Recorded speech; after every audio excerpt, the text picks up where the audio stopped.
Hello नमस्कार दोस्तों, स्वागत करता हूं आपका मेरे YouTube channel Rohit Kumar study for job में। दोस्तों आज की इस वीडियो में मैं बात करने वाला हूं आपसे नॉर्दर्न रेलवे चंडीगढ़ जोन के बारे में। और चंडीगढ़ जोन के जो डॉक्यूमेंट वेरिफिकेशन है उसका जो नोटिस है वो पब्लिश कर दिया गया है। ठीक है, तो डॉक्यूमेंट वेरिफिकेशन का नोटिस पब्लिश कर दिया गया है। और ये क्या मांग लिया, इस नोटिस में ऐसी ऐसी चीज़ें आपसे मांगी गई हैं, तो आप इसको जल्दी से देख लो, जल्दी से चेक कर लो ये आपके पास हैं सारी चीज़ें या नहीं है। अगर ये सारी चीज़ें नहीं हो ना तो इसके बिना आपका फिर सिलेक्शन नहीं होगा। इस बात को आप ध्यान रख लेना, इसके बिना सिलेक्शन नहीं होगा।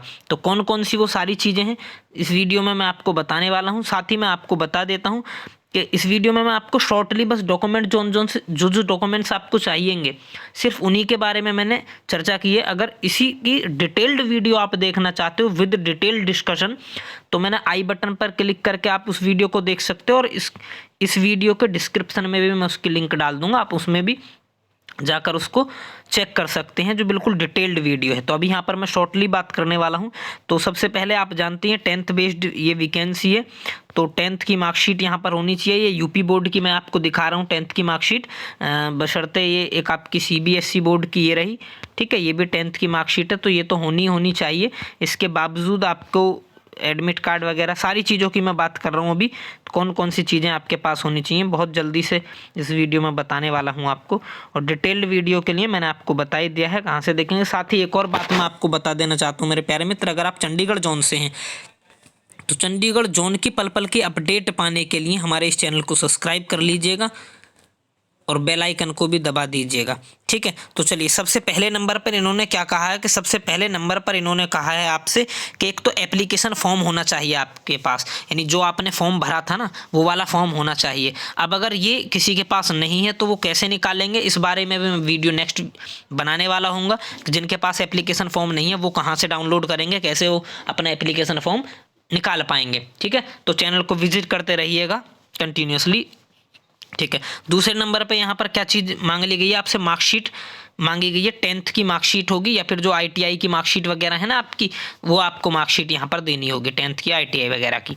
ठीक है, इसके बाद में आपसे क्या कहा गया है कि अगर कोई आपने चेंज कराया है डॉक्यूमेंटों में तो उसका कोई लीगल डॉक्यूमेंट आप दिखा देना, नहीं तो कोई दिक्कत नहीं है।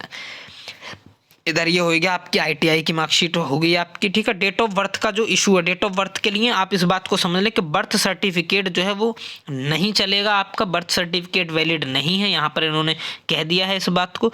ठीक है, तो जो भी आपका जो डेट ऑफ बर्थ है उसके लिए आपके पास डेट ऑफ बर्थ सर्टिफिकेट होना चाहिए। जैसे कि डेट ऑफ बर्थ सर्टिफिकेट में मैं आपको बताऊं 10th की मार्कशीट भी काम कर जाती है। ठीक है, आपका आधार कार्ड भी काम कर जाएगा, इसके अलावा पासपोर्ट वगैरह होते हैं वो भी काम कर जाएगा। ठीक है, तो यहाँ पे घबराने वाली बात नहीं है, इसमें सिर्फ आपकी 10th की मार्कशीट ही काम कर जाएगी। ठीक है, चलिए नेक्स्ट देखते हैं। जो पुराने स्टूडेंट हैं जिनके पास में 10th की मार्कशीट में डेट ऑफ बर्थ मेंशन ही नहीं है तो उनको पुराने समय में क्या होता था, सनद मिलती थी, एक सनद, तो उनको सनद की ज़रूरत होगी, सनद उनके पास होनी चाहिए। ठीक है, चलिए नेक्स्ट देखते हैं। SC ST कैटेगरी के लिए जो है कास्ट सर्टिफिकेट होना चाहिए जो ऑल इंडिया द्वारा प्रमाणित होना चाहिए। यानी ऑल इंडिया का मतलब भारत सरकार द्वारा बना हुआ होना चाहिए। ऑल इंडिया जो जाति होती है ना, जिसको ऑल इंडिया जाति बोलते हैं, वो आपके पास होनी चाहिए। और फ़र्क नहीं पड़ता वो चाहे पुरानी हो चाहे नहीं हो, SC ST के लिए कोई फ़र्क नहीं पड़ता, पुरानी भी होगी तो भी चलेगी। लेकिन OBC कैंडिडेट के लिए जो है ऑल इंडिया वाली जाति है वो कैसी होनी चाहिए, वो 1 साल से पुरानी नहीं होनी चाहिए। डॉक्यूमेंट वेरिफिकेशन की डेट से 1 साल से पुरानी नहीं होनी चाहिए। फॉर्म भरने वाली आपकी नहीं चलेगी, आपको नई बनवानी पड़ेगी। यूपी में साइट भी क्रैश चल रही है, ऑफिशियल साइट जो है जहाँ से ये सारे डॉक्यूमेंट बनते हैं तो वो साइट क्रैश चल रही है। यूपी वालों के लिए बहुत सारी परेशानी है, वो भी चैनल को सब्सक्राइब कर लेंगे, उनके लिए भी मैं कुछ ना कुछ सॉल्यूशन बनाने वाला हूँ, बताने वाला हूँ नेक्स्ट वीडियो में। ठीक है, चलिए इसके अलावा आपको इनकम सर्टिफिकेट की ज़रूरत है क्या? बिल्कुल ज़रूरत नहीं है भाई इनकम सर्टिफिकेट की। जो इकोनॉमिकल वीकर सेक्शन के अंतर्गत आते हैं, जिन्होंने EWS बनवाया था, उनके लिए इनकम सर्टिफिकेट बनवाना बहुत ज़रूरी है, बाकी और किसी के लिए कोई ज़रूरी नहीं है। NOC चाहिए एक्स सर्विसमैन वालों के लिए। ठीक है, सेल्फ डिक्लेरेशन एक्स सर्विसमैन वालों के लिए। डिसेबिलिटी कैंडिडेट्स जो आपके PWD कैंडिडेट्स हैं उनके लिए आपका डिसेबिलिटी सर्टिफिकेट होना चाहिए ओरिजिनल। ठीक है, ओरिजिनल के साथ साथ यहाँ पर 2 फोटो कॉपीज़ लग रही हैं, इस बात का भी आपको पता होना चाहिए। फ़ोटो आइडेंटिटी कार्ड के लिए आपको आधार कार्ड ओरिजिनल और उसकी 2 फोटो कॉपीज़ होनी चाहिए दोनों तरफ की। ठीक है, उसके अलावा भी और कोई आप जो है इसके अलावा भी एक डॉक्यूमेंट और होना चाहिए आपके पास में, चाहे तो आपका वो पहचान पत्र हो, चाहे वो आपका कुछ भी हो, यानी और भी पासपोर्ट वगैरह बहुत सारी चीज़ें होती हैं, तो उसके साथ भी काम आपका चल जाएगा। ठीक है, चलिए इसके अलावा और क्या होना चाहिए आपके पास में? अगर ऑफलाइन पेमेंट करिए तो आपकी पेमेंट की स्लिप होनी चाहिए आपके पास में। ठीक है, इकोनॉमिकल वीकर सेक्शन के लिए इनकम टैक्स बोल रहा हूँ, सॉरी, इनकम सर्टिफिकेट चाहिए।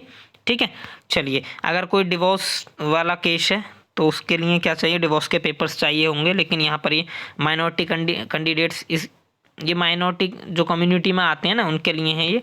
ठीक है, चलिए सेल्फ डिक्लेरेशन, ट्रांसजेंडर हैं जो, उनके लिए सेल्फ डिक्लेरेशन चाहिए। बाकी क्या चाहिए? जम्मू कश्मीर वालों के लिए क्या चाहिए? डोमिसाइल होना चाहिए जम्मू कश्मीर का ज़रूर। ठीक है, डिवोर्स का केस मैंने बता दिया, अगर किसी का डिवोर्स हो गया है और उसने दोबारा मैरिज नहीं की है तो डिवोर्स के पेपर उसके पास होने चाहिए। इसके अलावा अगर कोई विडो यानी विधवा महिला है तो उनका जो है पति का डेथ सर्टिफिकेट होना चाहिए। अगर उन्होंने रीमैरिज नहीं किया है, दोबारा शादी नहीं की है, तो डेथ सर्टिफिकेट होना चाहिए। दोबारा शादी कर ली है तो कोई दिक्कत ही नहीं है। चलिए इसके अलावा half portion of admit card, ये बहुत इंपॉर्टेंट है दोस्तों। इसको लोग बाग भूल गए होंगे, खो दिया होगा, फेंक दिया होगा, लेकिन इसको आप ध्यान रखना, ये चाहिए आपका वही वाला चाहिए हाफ पोर्शन जिससे आप एग्ज़ाम देकर आए हैं। तो इसको संभाल कर रखें, ढूंढ लें इसको अगर नहीं मिल रहा है तो।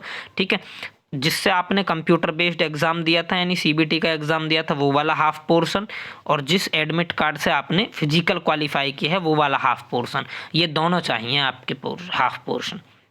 यानी आधा फाड़ के आपको वापस दिया था ना एडमिट कार्ड, तो वही वाला आधा फटा हुआ आपको चाहिए, ये दोनों के दोनों। ठीक है, अब कुछ लोगों ने ये गुम कर दिए हैं तो उनके लिए भी मैं नया रास्ता बताने वाला हूँ कि उनको किस चीज़ की ज़रूरत होगी, तो उसके लिए भी आप चैनल को सब्सक्राइब करके नोटिफिकेशन को दबा लीजिएगा। ठीक है, इसके साथ में ये बहुत इंपॉर्टेंट चीज़ है कि आपके 12 फ़ोटो की इन्होंने कहा है, 12 फ़ोटो को 2 कैटेगरीज में इन्होंने डिवाइड किया है। 6 फ़ोटो तो चाहिए वो वाले जो आपने फॉर्म में भरते वक्त लगाए थे, और 6 फ़ोटो चाहिए अब आपके नए खींचे हुए जो आजकल के ही हों। बात समझ पा रहे हैं मेरी? तो यही सारे डॉक्यूमेंट हैं। उम्मीद करता हूँ वीडियो को समझ पाए होंगे। डिटेल्ड वीडियो देखने के लिए आप क्या करेंगे?